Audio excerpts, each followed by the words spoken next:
Boker Tov Kahal Kadosh, aujourd'hui veille du 7 Adar, la date anniversaire de la disparition de Moshe Rabbeinu, mais également de sa naissance, et la Hiloula aussi de Rabbi Yaakov Toledano. Donc je tenais à leur rendre hommage en partageant avec vous une petite étude du Sha'arei Kedusha que nous avons faite ce matin avec notre groupe,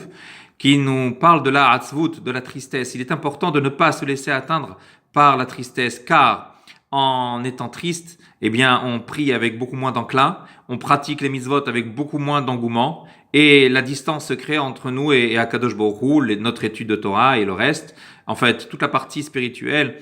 qui nous habite se trouve atteinte à cause de la Hatzvut.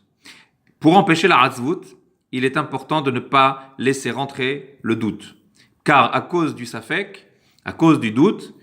ce qu'Amalek a toujours voulu faire en atteignant le peuple juif, eh bien, on se laisse distancer et on considère que prier n'a plus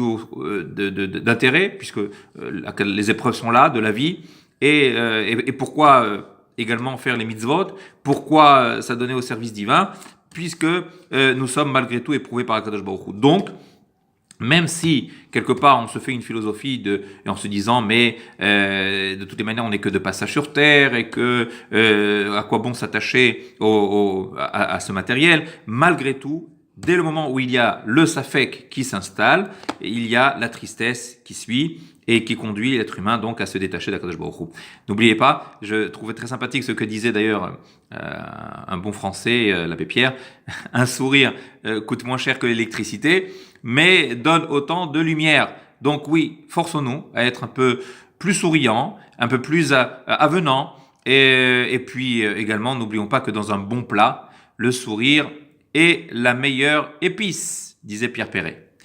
Bonne journée, que le zéchout de Moshe Rabbeinu nous accompagne, que le zéchout de Rabbi Yaakov Toledano nous protège, et que nous nous renforcions un peu plus dans l'étude de la Torah, dans la tefila, dans la pratique des mitzvot. Bonne journée, Yom Tov.